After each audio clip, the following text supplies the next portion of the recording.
ಓಂ ಉಗ್ರಂ ವೀರಂ ಮಹಾವಿಷ್ಣುಂ ಜ್ವಲಂತಂ ಸರ್ವತೋಮುಖಂ ನೃಸಿಂಹಂ ಭೀಷಣಂ ಭದ್ರಂ ಮೃತ್ಯುಂ ನಮಾಮ್ಯಹಂ. ಓಂ ನಮೋ ಭಗವತೆ ತಸ್ಮೈ ವ್ಯಾಸಾಯಾಮಿತ ತೇಜಸೇ ಯಸ್ಯ ಪ್ರಸಾದಾದ್ ವಕ್ಷ್ಯಾಮಿ ನಾರಾಯಣ ಕಥಾಮಿವಾಂ. ವಿಷ್ಣುಪತ್ನಿ ಮಹಾಮಾಯೆ ಮಹಾಪುರುಷಲಕ್ಷಣೆ ಪ್ರಿಯೇ ಥಾಮೇಯ ಮಹಾಭಾಗೆ ಲೋಕಮಾತರ್ ನಮೋಸ್ತುತೆ. ಪ್ರಥಮೋ ಹನುಮಾನ್ ನಾಮ ದ್ವಿತೀಯೋ ಭೀಮ ಏವ ಚ. ಪೂರ್ಣಪ್ರಜ್ಞಸ್ತೃತೀಯಸ್ತು ಭಗವತ್ಕಾರ್ಯಸಾಧಕಃ ಆಚಾರ್ಯ ಶ್ರೀಮದಾಚಾರ್ಯ ಸಂತು ಮೇ ಜನ್ಮಜನ್ಮನಿ.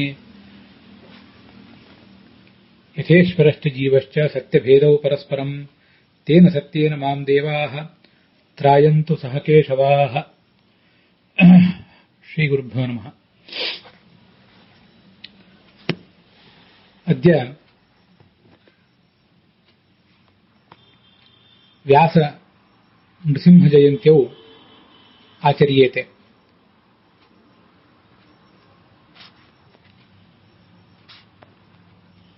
ते इमे जयन्त्यौ महाभारतस्य आश्वमेधिकपर्वणः 1930 129ನೇ ಭಾಗದಿಂದ ಸಾರ್ಥಕೆ ಕೃತುಕಾಮಾಃ ಸರ್ವೇ ವಯಂ ಅತ್ರ ಬದ್ಧಾದರಾಃ ಸಂತಿಷ್ಠಾಮಹೆ. ಪ್ರಥಮಂ ಚ ನರಸಿಂಹ ವಸಿಷ್ಠಸಿಂಹೌ ತಂತ್ರಸಾರೋಕ್ತ ವಿಧಿನ ಮಹಾಭಾರತೋಕ್ತ ವಿಧಿನಾ ಚ ಪ್ರಣಮ್ಯ ದೇವೀಂ ಲಕ್ಷ್ಮೀಂ ಭಾಗವತ ಮಾರ್ಗೇಣ ಪ್ರಣಮ್ಯ ದೇವಂ ಪ್ರಾಣಂ ಅನ್ಯಾಶ್ಚ ದೇವಾನ್ ಯಥಾವಿಧಿ ಪ್ರಣಮ್ಯ ಇದಂ ಪ್ರವಚನಂ ಆಕರ್ಣಯೇಮ ತಾವತ್. ತತ್ರ ಮಹಾಭಾರತೆ ಆಶ್ವಮೇಧಿಕೆ ಪರ್ವಣಿ काविल्य रामस्वामी शास्त्रिणां पाठे 9+100तमः अध्यायः 109ನೇ अध्याय. एवं टी.आर. कृष्णाचार्याणां वैष्णवे पाठे च 4+100तमः अध्यायः 104ನೇ अध्यायः प्रचलति. तत्र यादवसिंहेन कृष्णेन ये वैष्णवाः धर्माः पाण्डवादीन् प्रति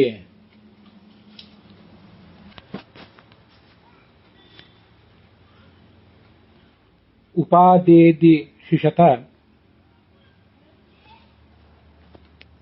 तेषां मध्ये नित्याह्निक प्रकारान् सर्वे वयमद्य शृणवाम. तत्र च विशेषतः अघमर्षणसूक्तं यथा तत्रैव श्लोके एवं विधीयते स्थित्वा अन्तःसलिले सूक्तं जपेद्वा च अघमर्षणम् इति. प्रायः 35ನೇ ಶ್ಲೋಕೆ 35ನೇ ಶ್ಲೋಕದಲ್ಲಿ ಈ ಅಘಮರ್ಷಣ ಸೂಕ್ತವನ್ನು ಹಿಂದೆ ನಾವು ಸಂಧ್ಯಾವಂದನದಲ್ಲಿ ನೋಡಿದ್ದೇ ಇತ್ತು.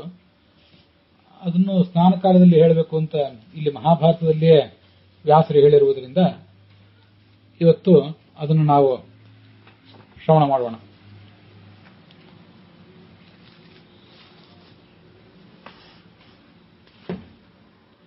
ನರಸಿಂಹ ಜಯಂತಿಯ ದಿನ ಇವತ್ತು.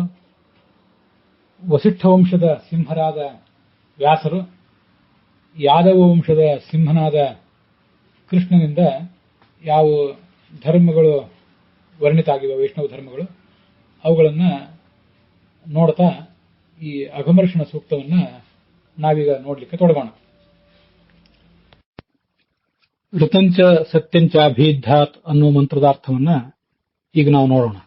ಇದು ಯಜುರ್ವೇದದಲ್ಲಿಯೂ ಮತ್ತು ಋಗ್ವೇದದಲ್ಲಿಯೂ ಎರಡೂ ಕಡೆ ಇರುವಂತಹ ಮಂತ್ರವೇ. ಯಜುರ್ವೇದದ ಸಂಧ್ಯಾವಂದನದಲ್ಲಿ ಇದು ಬಳಕೆ ಕಂಡಿಲ್ಲ. ಋಗ್ವೇದದ ಸಂಧ್ಯಾವಂದನದಲ್ಲಿ ಇದನ್ನ ಬಳಸ್ತಾರೆ. ಮತ್ತೆ ಯಜುರ್ವೇದಗಳು ಕೂಡ ಇದನ್ನ ಅಘಮರ್ಷಣ ಸ್ನಾನ ಅಂತ ಒಂದು ಏನು ಮಾಡ್ತಾರಲ್ಲ, ಅಲ್ಲಿ ಬಳಕೆ ಮಾಡ್ಕೋಬಹುದು ಅಂತ ಕಾಣಿಸ್ತದೆ. ನಮಗೆ ಈಗಾಗಲೇ ಗೊತ್ತಿರುವಂತೆ ನಾವು ಸ್ನಾನ ಮಾಡಿ ಸಂಧ್ಯಾವಂದನೆ ಮಾಡೋದಕ್ಕಿಂತ ಮುಂಚೆ ಸ್ನಾನದಲ್ಲೇ ಅನೇಕ ಪ್ರಕ್ರಿಯೆಗಳಿವೆಯಲ್ಲ, ಮೃತ್ತಿಕಾ ಸ್ನಾನ ಇತ್ಯಾದಿಗಳನ್ನು ಮಾಡಬೇಕು, ಸ್ನಾನಾಂಗವಾದ ತರ್ಪಣ ಇದೆ. ಅಲ್ಲಿ ಈ ಅಘಮರ್ಷಣ ಸ್ನಾನ ಸೂಕ್ತವನ್ನು ಹೇಳಿ 3 ಬಾರಿ ಅದನ್ನು ಜಪಿಸಿ ಸ್ನಾನ ಮಾಡಬೇಕು ಅಂತಿದೆ. ತ್ರಿಜಪೇದ್ ಅಘಮರ್ಷಣಂ ಅಂತ ಈಗ ತಂತ್ರಸಾರದಲ್ಲಿ ಅದರ ಬಗ್ಗೆ ಉಲ್ಲೇಖವನ್ನು ಕೂಡ ಆಚಾರ್ಯ ಮಾಡ್ತಾರೆ. ನಾನು ಅದನ್ನು ಹೇಳುವಾಗ ತಂತ್ರಸಾರ ಅಂತ ಹೇಳಿದೆ, ತಂತ್ರಸಾರ ಅಲ್ಲ, ಸದಾಚಾರ ಸ್ಮೃತಿಯಲ್ಲಿ ಇದ್ರ ಬಗ್ಗೆ ಹೇಳ್ತಾರೆ. ಉದ್ಧೃತೀತಿ ಮೃದಾಲಿಪ್ಯ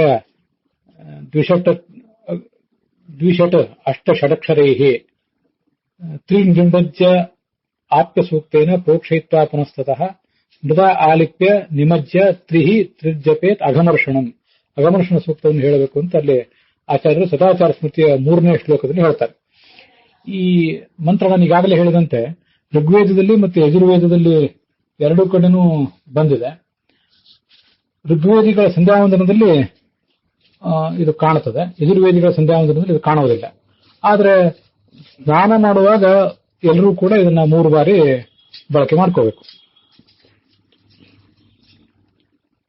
ಋತಂಚ ಸತ್ಯಂಚಾಭೀಧ ತಪಸೋಧ್ಯಜಾಯತ ತಥೋ ರಾತ್ರ್ಯಜಾಯತ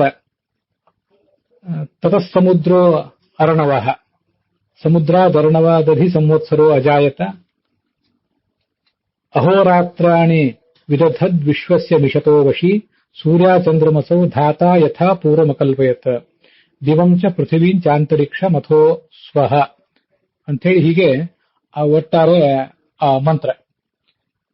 ಋಗ್ವೇದದಲ್ಲಿ ತಥೋ ರಾತ್ರ್ಯಜಾಯತ ಅಂತ ಹೀಗಿದೆ. ಆದರೆ ಯಜುರ್ವೇದದಲ್ಲಿ ತಥೋ ರಾತ್ರಿರಜಾಯತ ಅಂತ ಹೀಗೆ ರಾತ್ರಿಹಿ ಅಂತ ಪ್ರಯೋಗ ಮಾಡ್ತಾರೆ. ಅರ್ಥ ಎರಡಕ್ಕೂ ಒಂದೇ.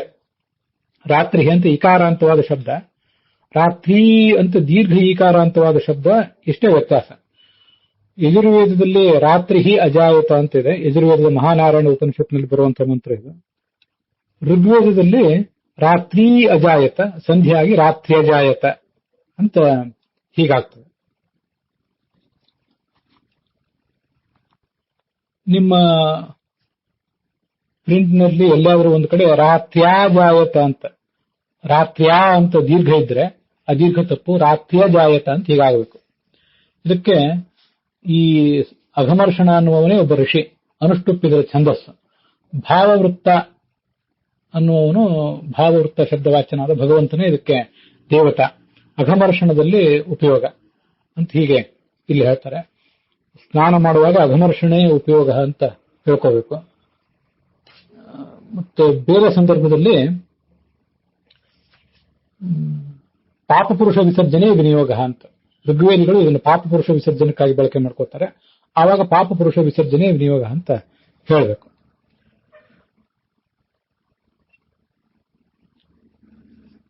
ಭಗವಂತ ಹೇಗೆ ಸೃಷ್ಟಿಯನ್ನು ಮಾಡಿದ ಅಂತನ್ನುವುದನ್ನ ತುಂಬಾ ಸುಂದರವಾಗಿ ವರ್ಣಿಸುವಂತಹ ಒಂದು ಭಾಗ ಇದು. ಅಭೀಧಾತ್ ತಪಸಃ. ಅಭೀಧಾತ್ ಅಂದ್ರೆ ಉದ್ದೀಪ್ತವಾದ, ಚೆನ್ನಾಗಿ ಬೆಳವ ಅಂತ ಹೀಗೆ ಅದರ ಅರ್ಥ ಅಷ್ಟೆ. ತಪಸಃ ಪರಮಾತ್ಮನ ಆಲೋಚನಾ ಶಕ್ತಿಯಿಂದ ಅಂತ ಅರ್ಥ, ಅಥವಾ ಆಲೋಚನಾ ಶಕ್ತಿ ರೂಪನಾದ ಪರಮಾತ್ಮನಿಂದ ಹಾಗೂ ಕೂಡ ಅದಕ್ಕೆ ಅರ್ಥ ಆಗಬಹುದು. ಪರಮಾತ್ಮನೇ ತಪೋರೂಪನಾಗಿದ್ದಾನೆ. ಅವನನ್ನ ಬೇರೆ ಬೇರೆ ಕಡೆ ಹೀಗೆ ಆ ತಪಸ್ಸೆಂಬ ಶಬ್ದದಿಂದ ಹೇಳ್ತಾರೆ. ಅದನ್ನು ಕೂಡ ಭಾಗವತ ತಾತ್ಪರ್ಯದಲ್ಲಿ ನಾವು ಹೀಗೆ ಗಮನಿಸಬಹುದಾಗಿದೆ. ಭಾಗವತದ 2ನೇ ಸ್ಕಂದದ 9ನೇ ಅಧ್ಯಾಯದ 8ನೇ ಶ್ಲೋಕ ಒಂದು ಹೀಗಿದೆ. ದಿವ್ಯಂ ಸಹಸ್ರಾಬ್ದ ಮಮೋಘ ದರ್ಶನಃ ಜಿತಾನಿಲಾತ್ಮ ವಿಜಿತೋಭಯೇಂದ್ರಿಯ ಅತಪ್ಯತಸ್ಮಾಖಿಲ ಲೋಕತಾಪನಂ ತಪಸ್ತಪೀಯಾಂ ತಪಸಾಂ ಸಮಾಹಿತ ಅಂತ. ಚತುರ್ಮುಖ ಬ್ರಹ್ಮ ಎಲ್ಲಾ ತಪಸ್ವಿಗಳಲ್ಲಿ ಕೂಡ ಅತ್ಯುತ್ತಮ. ಅವನು ತಪಃ ಅತಪ್ಯತ ಅಂತ ಹೀಗೆ ಇದೆ. ತಪಸ್ಸನ್ನು ಕುರಿತು ಆಲೋಚನೆ ಮಾಡಿದ್ನ ಅಂತ ಹೀಗೆ ಅಲ್ಲಿ ನಮ್ಗನಿಸ್ತದೆ. ತಪಸ್ಸನ್ನು ಕುರಿತು ಅವನು ಆಲೋಚನೆ ಮಾಡುವುದು ಅಂದ್ರೆ ತಪಶ್ಶಬ್ದ ವಾಚ್ಯನಾದ ಪರಮಾತ್ಮನನ್ನ ಕುರಿತು ಆತ ತಪಸ್ಸು ಮಾಡಿದ, ಜ್ಞಾನರೂಪನಾದ ಭಗವಂತನನ್ನ ಆತ ತನ್ನ ತಪಸ್ಸಿನಲ್ಲಿ ವಿಷಯವನ್ನಾಗಿ ಮಾಡಿಕೊಂಡ ಅಂತ ನಾವು ತಿಳಿದುಕೊಳ್ಬೇಕು. ಇಲ್ಲೇನು ತಪಃ ಅಂತ ಬಂದಿದೆ, ಅದಕ್ಕೆ ಆಚಾರ್ಯರು ಭಾಗವತ ತಾತ್ಪರ್ಯದಲ್ಲಿ ತಪೋ ಬ್ರಹ್ಮ ಅಂತ ವ್ಯಾಖ್ಯಾನವನ್ನೇ ಮಾಡಿದ್ದಾರೆ. ಮತ್ತೆ ತಪಸೋಧ್ಯಜಾಯತೆ ಇತಿ ಶ್ರುತೇಹೆ, ಮಹಾನಾರಾಯಣ ಉಪನಿಷತ್ತು ಇದೇನಿದೆ ಯಜುರ್ವೇದದ್ದು ಅಥವಾ ಋಗ್ವೇದದ ಮಂತ್ರ ಏನಿದೆ ಅದನ್ನ ಅಲ್ಲಿ ಆಚಾರ್ಯರು ಕೋಟ್ ಮಾಡಿದ್ದಾರೆ ಕೂಡ. ಋತಂಚ ಸತ್ಯಂಚಾಭಿದ್ಧ ತಪಸೋಧ್ಯಜಾಯತ, ಅಲ್ಲಿ ಆಚಾರ್ಯ ಹೇಳಿದ್ದು ಬರೀ ತಪಸೋಧ್ಯಾಯ ಅಜಾಯತ ಅಂತ ಶ್ರುತಿ ಇರುವುದರಿಂದ ಅಂತ. ಆಚಾರ್ಯರಿಗೆ ತಪಶಬ್ದದಿಂದ ಪರಮಾತ್ಮನನ್ನೇ ಅಲ್ಲಿ ಇಟ್ಕೊಳ್ಳುವುದು ಅಭಿಪ್ರೇತ.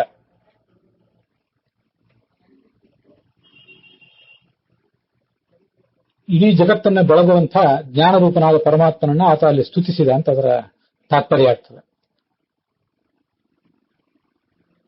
ತಪೋರೂಪಂ ಪರಂ ಬ್ರಹ್ಮ ಬ್ರಹ್ಮ ಅಚಿಂತಯ ರಂಜಸ ಅಂತ ಷಾಡ್ಗುಣ್ಯ ಅನ್ನುವ ಒಂದು ಗ್ರಂಥವನ್ನು ಕೂಡ ಆಚಾರ್ಯರಲ್ಲಿ ಉದ್ಧರಿಸ್ತಾರೆ. ಜ್ಞಾನರೂಪನಾದ ಪರಬ್ರಹ್ಮನನ್ನ ಈ ಬ್ರಹ್ಮ ತನ್ನ ಧ್ಯಾನಕ್ಕೆ ವಿಷಯವನ್ನಾಗಿ ಮಾಡಿಕೊಂಡ. ಇದು ಭಾಗವತ ತಾತ್ಪರ್ಯದಲ್ಲಿ ಒಂದು ಕಡೆ ಬಂದಿದ್ದಾಯಿತು. ಮತ್ತೊಂದು ಕಡೆ 2ನೇ ಅಧ್ಯಾಯದ 9ನೇ ಸ್ಕಂದದ 22ನೇ ಶ್ಲೋಕದಲ್ಲೂ ಕೂಡ ಹೀಗೆ ಕಾಣಿಸ್ತದೆ. ನಾವೀಗ ಹಿಂದೆ ನೋಡಿದ್ದು 8ನೇ ಶ್ಲೋಕದ್ದು, ಮುಂದೆ 22ನೇ ಶ್ಲೋಕದ್ದು.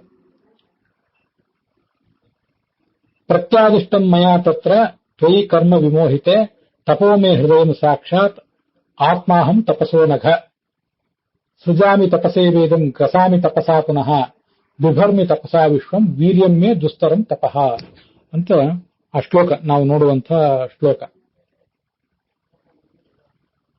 ಪರಮಾತ್ಮ ಚತುರ್ಮುಖನಿಗೆ ಹೇಳ್ತಾನೆ, ಸೃಷ್ಟಿಯ ಆರಂಭದಲ್ಲಿ ತಪಸ್ಸು ಹೇಗೆ ಮಾಡಬೇಕು ಅಂತನ್ನೋದನ್ನ ತಿಳಿಯದೆ ನೀನು ಗೊಂದಲಕ್ಕೆ ಒಳಗಾದಾಗ ನಾನು ನಿನಗೆ ತಪಸ್ಸು ಮಾಡು ಅಂತ ಹೇಳಿದೆ. ಯಾಕೆಂದ್ರೆ ಜ್ಞಾನರೂಪವಾದ ಈ ತಪಸ್ಸು ನನಗೆ ಬಹಳ ಪ್ರಿಯ. ಶ್ರವಣ ಮಾಡುವುದು, ಆ ಶ್ರವಣ ಮಾಡಿದ್ದನ್ನು ಮನನ ಮಾಡುವುದು, ಧ್ಯಾನ ಮಾಡುವುದು, ಇದೆಲ್ಲವೂ ಕೂಡ ತಪಸ್ಸು ಅಂತಾನೆ ಕರೆಸ್ಕೋತದೆ. ಯಾಕೆಂದ್ರೆ ನಮಗಿದು ತೈತ್ರಿಯ ಉಪನಿಷತ್ನಲ್ಲಿ ನೋಡಿ ಗೊತ್ತಿದೆ.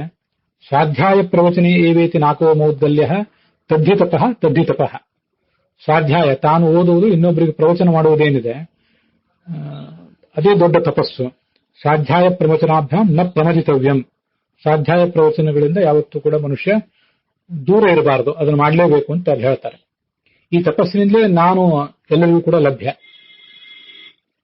ಮತ್ತೆ ನಾನು ಕೂಡ ಈ ತಪಸ್ಸಿನ ಬಲದಿಂದಲೇ ಜಗತ್ತನ್ನು ಸೃಷ್ಟಿಸ್ತೇನೆ, ಜಗತ್ತನ್ನ ಪಾಲಿಸ್ತೇನೆ ಮತ್ತು ಜಗತ್ತನ್ನ ಲಯದ ಕಡೆಗೆ ತಗೊಂಡು ಹೋಗ್ತೇನೆ ಕೂಡ. ನಾನು ಜ್ಞಾನರೂಪನಾಗಿದ್ದೇನೆ. ಅದು ಅಲ್ಲಿ ಬರುವಂಥ ಭಾಗವತದ ಶ್ಲೋಕ. ಅದಕ್ಕೆ ಬೃಹತ್ ಸಂಹಿತ ಅನ್ನುವ ಗ್ರಂಥವನ್ನು ಆಚಾರ್ಯರು ಉದ್ಧರಿಸಿ ಆ ತಪಸ್ಶಬ್ದದ ಅರ್ಥ ಏನು ಅಂತ ಅನ್ನೋದನ್ನೆಲ್ಲ ಹೇಳ್ತಾರೆ. ತಪಶಬ್ದಾಭಿಷಂ ಪ್ರೋಕ್ತಂ ಜ್ಞಾನರೂಪೋ ಹರಿಯತಃ ಜ್ಞಾನವೀರ್ಯೋ ಜ್ಞಾನಬಲೋ ಜ್ಞಾನಾನಂದ ಉದಾಹೃತಃ. ಅಲ್ಲಿ 2 ಶ್ಲೋಕಗಳಿವೆ. ಅದರಲ್ಲಿ ನನಗೆ ಅನುಕೂಲಕರವಾದಂತಹ ಒಂದು ಶ್ಲೋಕವನ್ನು ಮಾತ್ರ ನಾನು ತಗೊಂಡಿದ್ದೇನೆ. ತಪಶಬ್ದದಿಂದ ಯಾವತ್ತೂ ಕೂಡ ಜ್ಞಾನವನ್ನೇ ವಿದ್ವಾಂಸರಾದವರು ಹೇಳ್ತಾರೆ. ಯಾಕಂದ್ರೆ ಭಗವಂತ ಜ್ಞಾನರೂಪನಾಗಿದ್ದಾನೆ, ಜ್ಞಾನ ಸುಖ ಸ್ವರೂಪ ಅವನು. ಮತ್ತೆ ಇಲ್ಲೊಂದು ವೈಶಿಷ್ಟ್ಯ ಇದೆ ಗಮನಿಸಿ. ಜ್ಞಾನವೀರ್ಯೋ ಜ್ಞಾನಬಲೋ ಜ್ಞಾನಾನಂದ ಉದಾಹೃತಃ. ಭಗವಂತನ ವೀರ್ಯ, ಭಗವಂತನ ಬಲ, ಭಗವಂತನ ಆನಂದ ಇದೆಲ್ಲವೂ ಕೂಡ ಜ್ಞಾನರೂಪವೇ. ಹೀಗಾಗಿ ಅವನನ್ನ ತಪಃ ಅನ್ನೋ ಶಬ್ದದಿಂದ ಹೇಳ್ತಾರೆ. ಹಿರಣ್ಯನಾಭ ಸುತಪಾಹ ಪದ್ಮನಾಭ ಪ್ರಜಾಪತಿ ಅಂತ ಸುತಪಾಹ ಅಂತ ಭಗವಂತನ ಹೇಳುವುದು ಕೂಡ ವಿಷ್ಣು ಸಹಸ್ರನಾಮದಲ್ಲಿ ನಮಗೆಲ್ಲ ಕೇಳಿ ಗೊತ್ತಿದೆ. ಜ್ಞಾನದ ರೂಪವಾದಂತಹ, ಜ್ಞಾನದಿಂದ ಅಭಿನ್ನವಾದಂತಹ ವೀರ್ಯ ಅಂದ್ರೆ ಇನ್ನೊಬ್ಬರನ್ನು ಮಣಿಸುವ ಶಕ್ತಿ.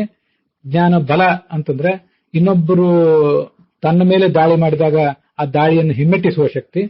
ಇದು ವೀರ್ಯ ಮತ್ತು ಬಲಕ್ಕೆ ಇರುವಂತಹ ವ್ಯತ್ಯಾಸ. ಆನಂದ ಅಂದ್ರೆ ನಮ್ಗೆ ಗೊತ್ತಿದ್ದೇ ಇದೆ. ಹೀಗೆ ಜ್ಞಾನರೂಪವಾದಂತಹ ಆನಂದ ಆ ಪರಮಾತ್ಮನಿಗಿದೆ. ಜ್ಞಾನಾನಂದ ಅನ್ನುವ ಅವನಿಗೆ ಹೆಸರು ಅವನಿಗಿದೆ. ಕೋಹ್ಯೇವಾನ್ಯಾತ್ ಕಃ ಪ್ರಾಣ್ಯಾತ್ ಯದೇಶ ಆಕಾಶ ಆನಂದೋ ನ ಸ್ಯಾತ್ ಅಂತ ತೈತ್ರಿಯ ಉಪನಿಷತ್ನಲ್ಲಿ ನಮಗೆ ಕೇಳಿ ಗೊತ್ತಿದೆ. ಭಗವಂತ ಆನಂದ ಸ್ವರೂಪನಾಗಿಲ್ಲದೆ ಹೋದರೆ ಈ ಜಗತ್ತಿನಲ್ಲಿ ಯಾರು ಏನಾದ್ರೂ ಕೆಲಸ ಮಾಡ್ಲಿಕ್ಕೆ ಸಾಧ್ಯ, ಉಳಿದ ಜೀವರು ಅಂತ ಅಲ್ಲಿ ಕೇಳ್ತಾರೆ. ಅಲ್ಲಿ ಆನಂದ ಅಂದ್ರೆ ಜ್ಞಾನ ರೂಪವಾದ್ದೇ ಅದು ಆನಂದ. ಭಗವಂತ ಸರ್ವಜ್ಞನಾಗಿರುವುದರಿಂದ ಆತ ಈ ಜಗತ್ತನ್ನು ಸೃಷ್ಟಿಸ್ತಾ ಇರುವುದರಿಂದ, ಪಾಲಿಸ್ತಾ ಇರುವುದರಿಂದ, ಮತ್ತೆ ಲಯದ ಕಡೆಗೆ ತಗೊಂಡು ಹೋಗ್ತಾ ಇರುವುದರಿಂದ ಅವನಿಂದ ಪ್ರೇರಿತರಾಗಿ ನಾವೆಲ್ಲ ಈ ಕೆಲಸಗಳನ್ನು ಮಾಡ್ತಾ ಇದ್ದೇವೆ. ಕೋಹ್ಯವ ಅನ್ಯಾತ್, ಏನಾದ್ರೂ ಚಟುವಟಿಕೆ ಮಾಡುವುದಾದ್ರೂ ಹೇಗೆ ಸಾಧ್ಯ? ಕಃ ಪ್ರಾಣ್ಯಾತ್, ಯಾರಾದ್ರೂ ಉಸಿರಾಡುವುದಾದ್ರೂ ಹೇಗೆ ಸಾಧ್ಯ? ಯದೇಶ ಆಕಾಶ ಆನಂದೋ ನ ಸ್ಯಾತ್, ಭಗವಂತ ಜ್ಞಾನಾನಂದ ಸ್ವರೂಪನಲ್ಲದೆ ಹೋಗಿದ್ರೆ ನಾವೇನು ಮಾಡ್ಲಿಕ್ಕೆ ಸಾಧ್ಯ ಆಗ್ತಿತ್ತು ಅಂತ ಅಲ್ಲಿ ನಮಗೆ ಕಾಣಿಸುವಂತಹ ಶ್ಲೋಕ. ಹೀಗೆ 2ನೇ ಸ್ಕಂದದ 9ನೇ ಅಧ್ಯಾಯದಲ್ಲಿ 2 ಉಲ್ಲೇಖಗಳನ್ನ ನಾವು ನೋಡಿದ್ದೇವೆ. ಭಾಗವತದಲ್ಲಿ 3ನೇ ಸ್ಕಂದ 10ನೇ ಅಧ್ಯಾಯದ 30ನೇ ಶ್ಲೋಕ ಒಂದು, ಭೂಯಶ್ಚ ತಪ ಆತಿಷ್ಠ ಅಂತ ಚತುರ್ಮುಖ ಬ್ರಹ್ಮನಿಗೆ ಪರಮಾತ್ಮ ಮಾಡುವಂತಹ ಒಂದು ಆದೇಶ. ಮತ್ತು ಕೂಡ ನೀನು ತಪಸ್ಸನ್ನು ಮಾಡುವಂತ.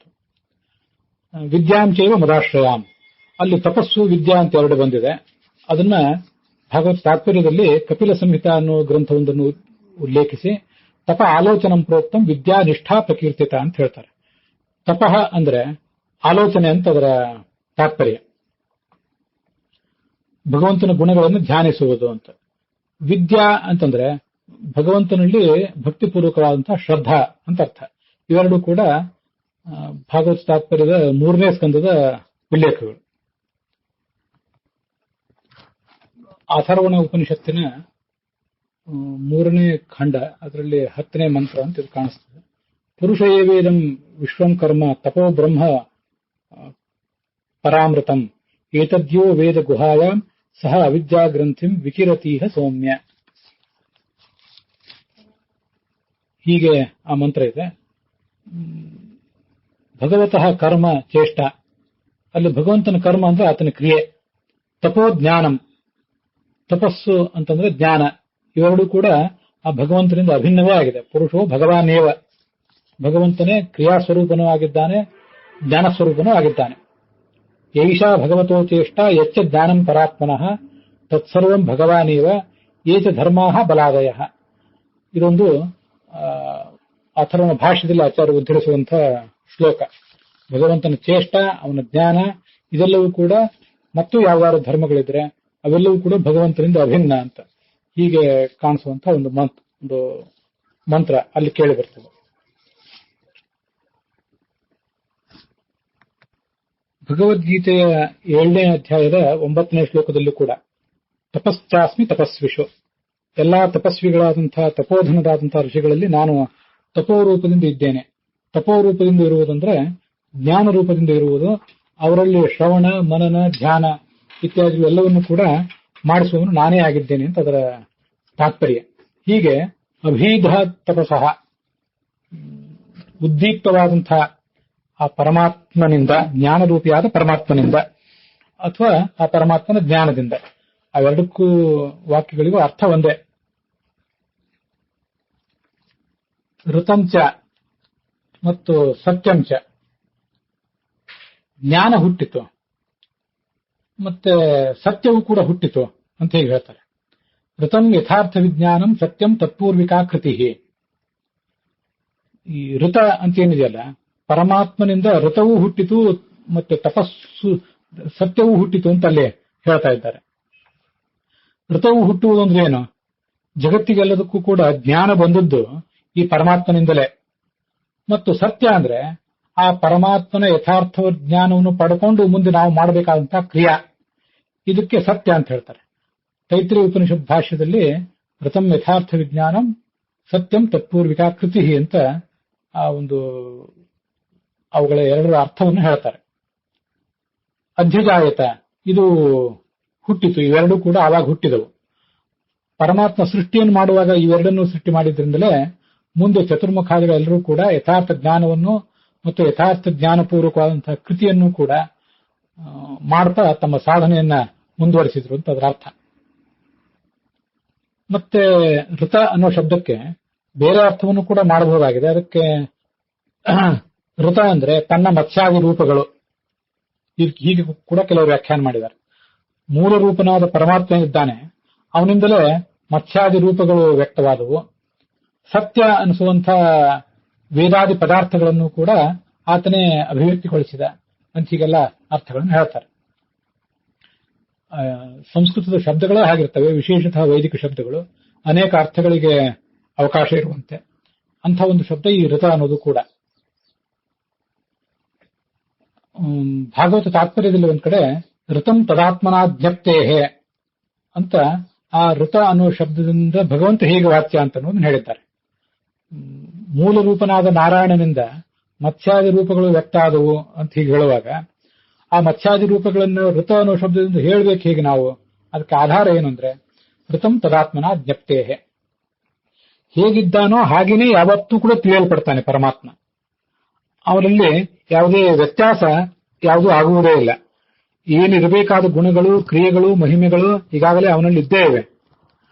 ಆದ್ರಿಂದ ಅನಾದಿ ಕಾಲದಿಂದಲೂ ಆ ರೀತಿಯಾಗಿ ಅವನನ್ನ ತಮ್ಮ ತಮ್ಮ ಯೋಗ್ಯತಾನುಸಾರವಾಗಿ ಎಲ್ಲರೂ ಕೂಡ ತಿಳ್ಕೋತಾ ಇದ್ದಾರೆ.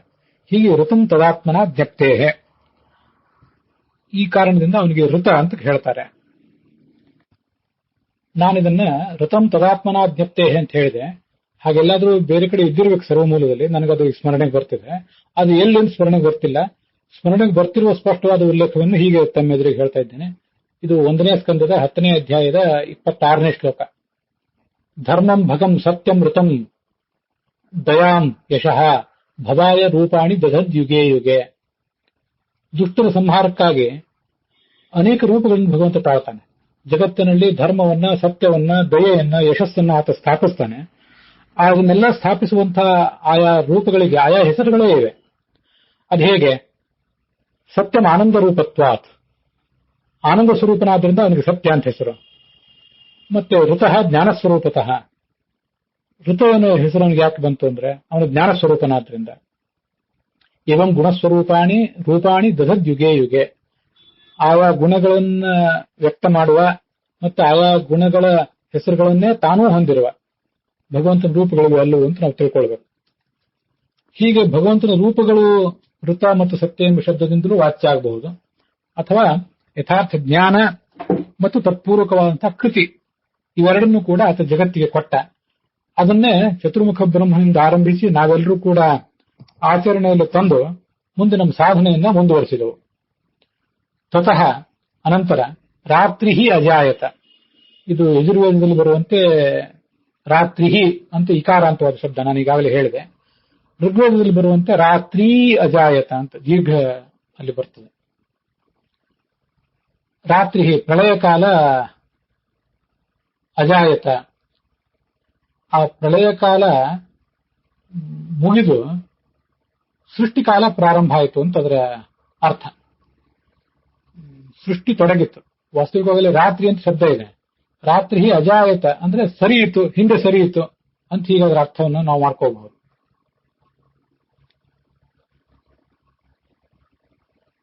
ಮತ್ತೆ ರಾತ್ರಿ ಅನ್ನೋ ಶಬ್ದಕ್ಕೆ ಹೀಗೂ ಅರ್ಥ ಮಾಡಬಹುದು. ಪ್ರಕೃತಿ ದೇವತೆಯು ಕೂಡ ಅಜಾಯತ ವ್ಯಕ್ತಳಾದಳು. ಮತ್ತೆ ಈ ರಾತ್ರಿ ಅನ್ನೋ ಶಬ್ದದಿಂದ ಭಗವಂತ ಹೇಗೆ ವಾಚ್ಯ ಅಂತ ಅನ್ನೋದನ್ನ ಐತರೇಯ ಭಾಷ್ಯದಲ್ಲಿ ಆಚಾರ್ಯ ಹೇಳ್ತಾರೆ. ಅದನ್ನು ಕೂಡ ನಾವಿಲ್ಲಿ ಅನುಸಂಧಾನಕ್ಕೆ ತಂದ್ಕೋಬೇಕು. ರತಿತತ್ವಾತ್ ಪರೋ ವಿಷ್ಣು ಮುಖ್ಯತೋ ರಾತ್ರಿ ರುಚ್ಯತೆ ತದಾಶ್ರಯತ್ವಾತ್ ದುರ್ಗಾಪಿ ರಾತ್ರಿ ಶಬ್ದೇನ ಕಥ್ಯತೆ ಅಂತ. ಶ್ಲೋಕ ಪೂರ್ಣ ಸರಿ ಹೇಳಿಲಿಕ್ಕಿಲ್ಲ ನಾನು, ಅದರ ಅರ್ಥ ಅಂತೂ 100% ಸರಿಯಾಗಿದೆ. ಪರಹ ವಿಷ್ಣು, ಸರ್ವೋತ್ತಮನಾದಂತಹ ವಿಷ್ಣು ರತಿತತ್ವಾತ್ ಸುಖದಾಯಕನಾದ್ರಿಂದ ರಾತ್ರಿ ಎಂಬ ಶಬ್ದದಿಂದ ವಾಚ್ಯನಾಗಿದ್ದಾನೆ. ತದಾಶ್ರಯತ್ವಾತ್ ದುರ್ಗಾಪಿ, ದುರ್ಗಾದೇವಿಯು ಕೂಡ ರಾತ್ರಿ ಎಂಬ ಶಬ್ದದಿಂದ ವಾಚ್ಯಳಾಗಿದ್ದಾಳೆ. ಯಾಕೆಂದ್ರೆ ಆ ಭಗವಂತನನ್ನೇ ಆಶ್ರಯಿಸಿದವಳು ಅವಳು, ಅದಕ್ಕಾಗಿ ಅವಳು ಕೂಡ ರಾತ್ರಿ. ಇದಲ್ಲದೆ ನಾವು ನೋಡುವಂತಹ ರಾತ್ರಿ ಇದೆಯಲ್ಲ, ನೈಟ್, ಈ ರಾತ್ರಿಯ ಕಾಲ ಏನಿದೆ ಇದಕ್ಕೂ ಕೂಡ ರಾತ್ರಿ ಅಂತ ಯಾಕೆ ಕರೀತಾರೆ? ರತಿತತ್ವಾತ್, ದಣಿದು ಮಲಗಿದಂತಹ ಮನುಷ್ಯನಿಗೆ ಸುಖ ಕೊಡುವುದಿದು, ಆದ್ರಿಂದ ಇದನ್ನು ರಾತ್ರಿ ಅಂತ ಹೇಳ್ತಾರೆ.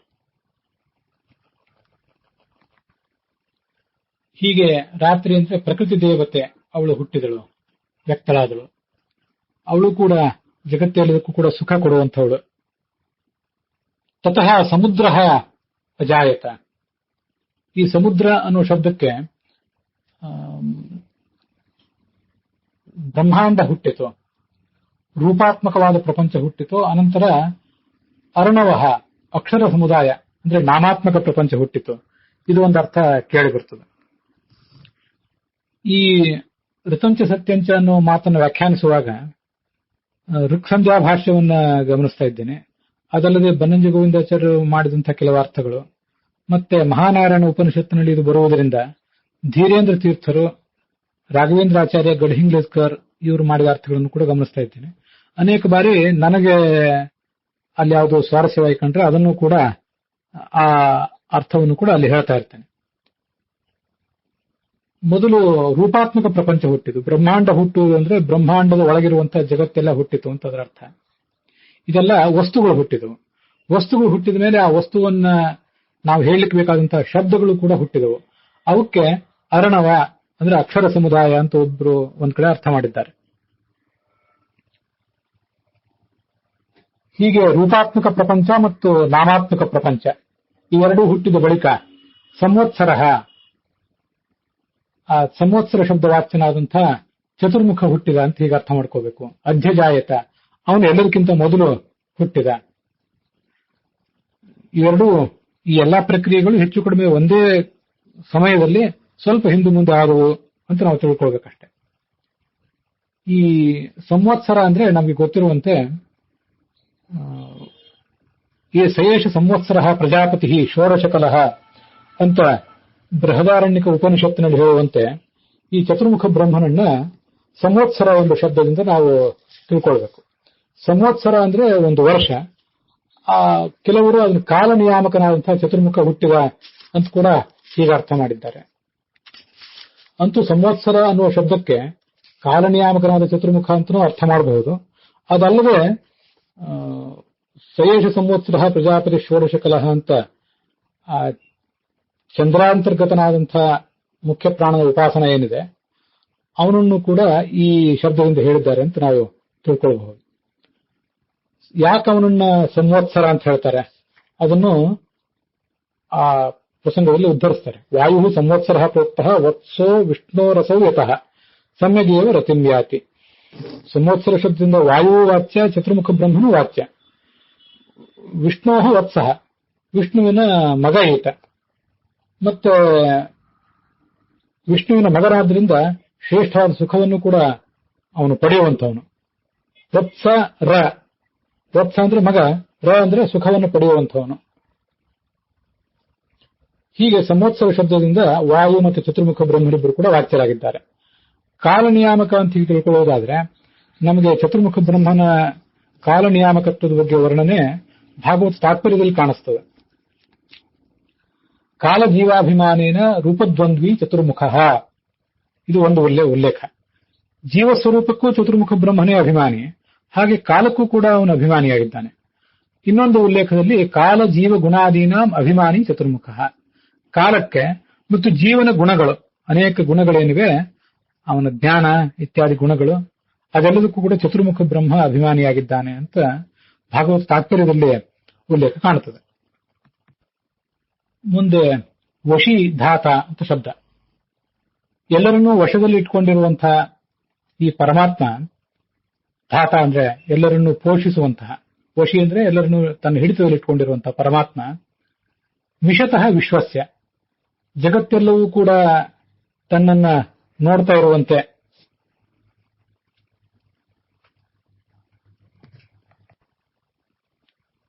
ಜಗತ್ತೆಲ್ಲವೂ ತನ್ನನ್ನು ನೋಡ್ತಾ ಇರುವಂತೆ ಎಲ್ಲವನ್ನೂ ಸೃಷ್ಟಿಸಿದ. ಅಹೋರಾತ್ರಾಣಿ, ಅಹೋರಾತ್ರಗಳನ್ನು ಸೃಷ್ಟಿಸಿದ ಅಂತ ಅದರ ಅರ್ಥ.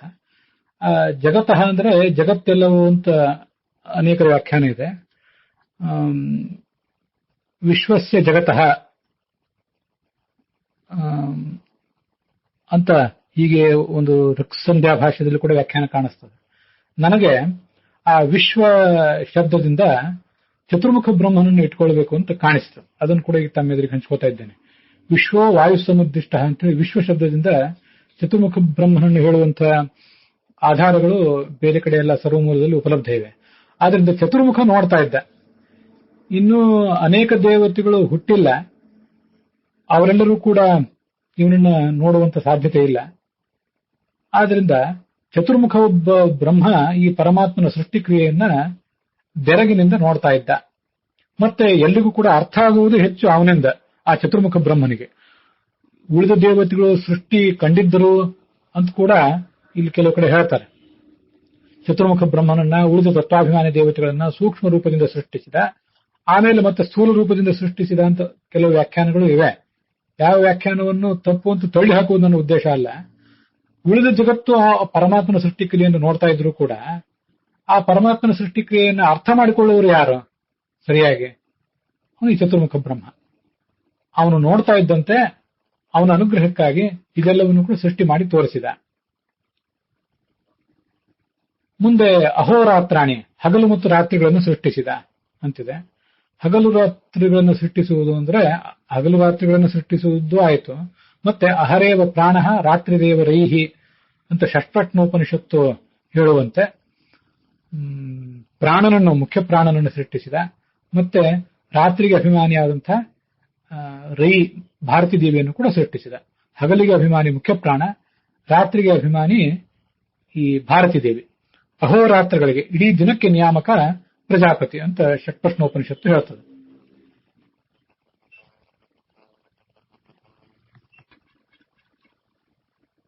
ಯಥಾಪೂರ್ವಂ, ಹಿಂದಿನಂತೆನೆ ಸೂರ್ಯಚಂದ್ರಮಸೋ, ಸೂರ್ಯ ಮತ್ತು ಚಂದ್ರರನ್ನು ಕೂಡ ಈ ಪರಮಾತ್ಮ ಸೃಷ್ಟಿಸಿದ. ಹಗಲು ರಾತ್ರಿ ಮೊದಲಾದ ಕಾಲ ವಿಭಾಗಗಳನ್ನು ಸೃಷ್ಟಿಸಿದ. ಅದನ್ನೆಲ್ಲ ವ್ಯವಸ್ಥೆ ಮಾಡಿಕೊಟ್ಟದ್ದು ಈ ಪರಮಾತ್ಮನೇ ಆಗಿದ್ದಾನೆ. ಭೂಮಿ, ಅಂತರಿಕ್ಷ, ಸ್ವರ್ಗ ಅನ್ನುವ 3 ಲೋಕಗಳನ್ನು ಕೂಡ ಹಿಂದಿನಂತೆಯೇ ಆತ ಸೃಷ್ಟಿಸಿದ ಅಂತರ್ಥ.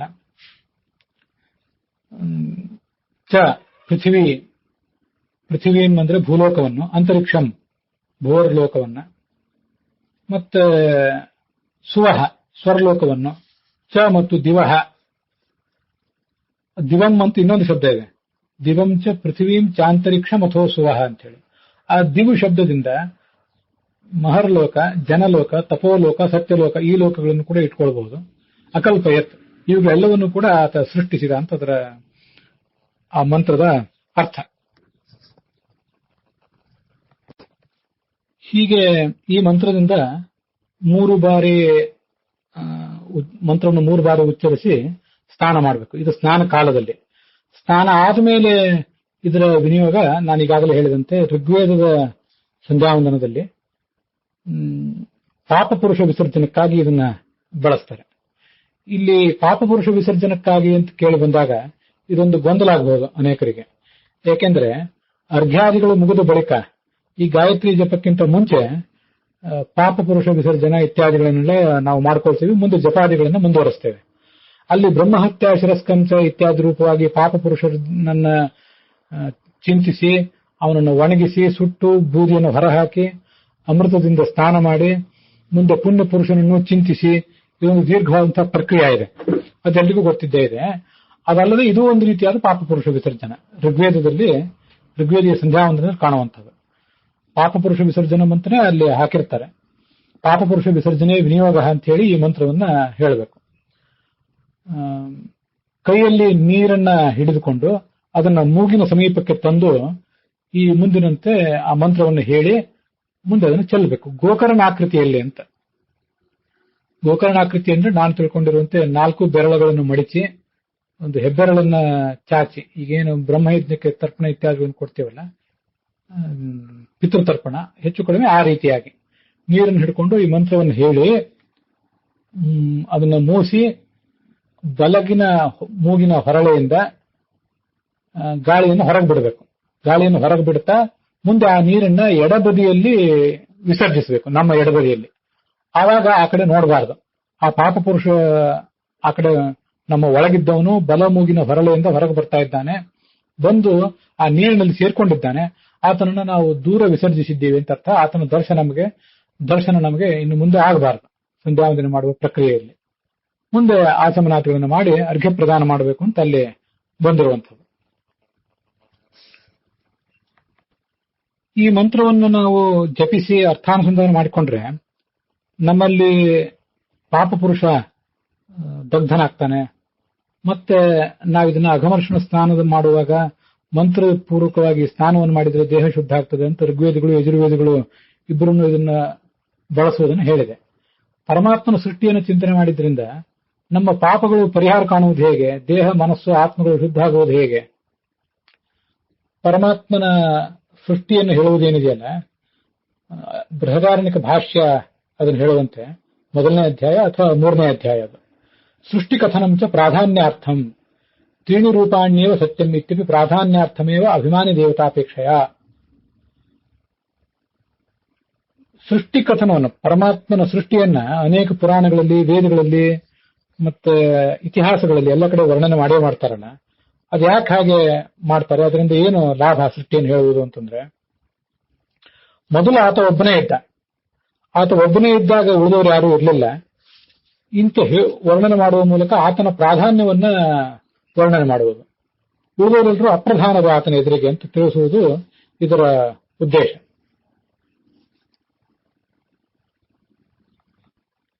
ಆಚಾರ್ಯರು ಇದೇ ಅಭಿಪ್ರಾಯವನ್ನ ಈ ತತ್ವನಿರ್ಣಯದ 2ನೇ ಪರಿಚ್ಛೇದದಲ್ಲಿ ತದ್ವಶತ್ವ ಜ್ಞಾಪನಾರ್ಥಂಚ ಸದೇವ ಸೌಮ್ಯೇದಮಗ್ರ ಆಸೀತ್ ಇತ್ಯಾದಿ ಸೃಷ್ಟಿಕಥನಂ. ಸದೇವ ಸೌಮ್ಯೇದಮಗ್ರ ಆಸೀತ್ ಏಕಮೇವಾದ್ವಿತೀಯಂ ಇತ್ಯಾದಿ ವಾಕ್ಯಗಳ ಒಂದು ವಿಚಾರ ಅದು. ಮೃತ್ಪಿಂಡ, ಒಂದು ಮೃತ್ಪಿಂಡವನ್ನು ತಿಳಿದ ಎಲ್ಲ ಮಣ್ಣನ್ನು ತಿಳಿದಂತೆ, ಏಕವಿಜ್ಞಾನೇನ ಸರ್ವವಿಜ್ಞಾನಸ್ಯ ಉಪಪಾದನಂ ಇತ್ಯಾದಿ ಪ್ರಸಂಗಗಳವು. ಅಲ್ಲಿ ಈ ಸೃಷ್ಟಿಯನ್ನು ಹೇಳಿದ ಯಾಕೆ, ಜಗತ್ತೆಲ್ಲವೂ ಪರಮಾತ್ಮನಿಂದ ಸೃಷ್ಟವಾಯಿತು ಅಂತ ಹೇಳುವುದರ ಉದ್ದೇಶವೇನು ಅಂದ್ರೆ, ಈ ಜಗತ್ತೆಲ್ಲವೂ ಕೂಡ ಆತನ ಅಧೀನವಾಗಿದೆ. ಏಕವಿಜ್ಞಾನೇನ ಸರ್ವವಿಜ್ಞಾನಂ ಪ್ರಾಧಾನ್ಯಾತ್ ಕಿಂಚಿತ್ ಸಾದೃಶ್ಯಾತ್ ಕಾರಣತ್ವಾಚ್ಚ. ಯಾವುದೋ ಒಂದನ್ನು ತಿಳ್ಕೊಂಡ್ರೆ ಉಳಿದೆಲ್ಲವನ್ನು ತಿಳ್ಕೊಂಡಂತಾಗುವುದು ಹೇಗೆ? ಪರಮಾತ್ಮ ಪ್ರಧಾನ ಆದ್ರಿಂದ, ಪರಮಾತ್ಮನ ಅಲ್ಪ ಸಾದೃಶ್ಯ ಈ ಜಗತ್ತಿಗೆ ಇರುವುದರಿಂದ, ಮತ್ತೆ ಪರಮಾತ್ಮ ಈ ಜಗತ್ತಿಗೆ ನಿಮಿತ್ತ ಕಾರಣನೂ ಆಗಿರುವುದರಿಂದ ಆತನನ್ನು ತಿಳಿದುಕೊಂಡ್ರೆ ಈ ಜಗತ್ತೆಲ್ಲವನ್ನು ಕೂಡ ತಿಳ್ಕೊಂಡಂಗಾಯ್ತು. ಮತ್ತು ತದನ್ಯಸ್ಯ ಮಿಥ್ಯಾತ್ವ, ಆ ಪರಮಾತ್ಮನ ಈ ಸೃಷ್ಟಿಯಾದಂತಹ ಈ ಜಗತ್ತು ಮಿಥ್ಯಾ ಅಂತ ಅರ್ಥ ಏನಲ್ಲ. ಪರಮಾತ್ಮ ಪ್ರಧಾನನಾಗಿದ್ದಾನೆ, ಪರಮಾತ್ಮನ ಸಾದೃಶ್ಯ ಜಗತ್ತಿಗೆ ಕಿಂಚಿತ್ತಿದೆ, ಮತ್ತೆ ಆತ ಪರಮಾತ್ಮ ನಿಮಿತ್ತ ಕಾರಣನೂ ಆಗಿದ್ದಾನೆ. ಈ ಎಲ್ಲ ಕಾರಣಗಳಿಂದ ನಮಗೆ ಪ್ರಧಾನನಾದಂಥ, ನಮಗೆ ಕಾರಣನೂ ಆದಂಥ, ನಮ್ಮೆಲ್ಲ ಪಾಪ ಪುಣ್ಯಗಳಿಗೆ ಆತನೇ ಕಾರಣನಾಗಿದ್ದಾನೆ. ನಮ್ಮನ್ನ ಒಂದು ಅನಿರುದ್ಧ ದೇಹ, ಲಿಂಗ ದೇಹ ಮತ್ತು ಭೌತ ದೇಹ ಇತ್ಯಾದಿ ದೇಹಗಳನ್ನು ನಮಗೆ ಕೊಟ್ಟು ಸೃಷ್ಟಿ ತಂದವನು ಆತ. ಈ ಎಲ್ಲ ಕಾರಣಗಳಿಂದ ಸೃಷ್ಟಿಯನ್ನು ವರ್ಣನೆ ಮಾಡಿದ್ದಾರೆ. ನಮ್ಮ ಎಲ್ಲ ಒಳಿತು ಕೆಡುಕುಗಳಿಗೆ ನೀನೇ ಕಾರಣ ಅಂತ ಭಗವಂತನನ್ನು ಚಿಂತಿಸಿದಾಗ, ಮತ್ತೆ ಆ ತಪ್ಪುಗಳನ್ನು ಮತ್ತೊಮ್ಮೆ ಮಾಡಿಸಬೇಡ ಅಂತ ಅವನು ಪ್ರಾರ್ಥನೆ ಮಾಡಿದಾಗ, ಸ್ವತಂತ್ರನಾದಂಥ, ಕಾರಣನಾದಂಥ, ಪ್ರಧಾನನಾದಂಥ ಪರಮಾತ್ಮ ಆ ಎಲ್ಲ ಪಾಪಗಳನ್ನು ಪರಿಹರಿಸ್ತಾನೆ ಅಂತ ಅದು ಹಿಂದಿನ ಒಂದು ಆಲೋಚನೆ. ಅದಕ್ಕಾಗಿ ಈ ರತಂಚ ಅನ್ನುವ ಮಂತ್ರವನ್ನ ಉಪಯೋಗ ಮಾಡಿಕೊಳ್ತಾರೆ. ಇಲ್ಲಿಗೆ ಈ ಮಂತ್ರದ ಅರ್ಥ ವಿವರಣೆ ಮುಕ್ತಾಯ ಕಂಡಿದೆ.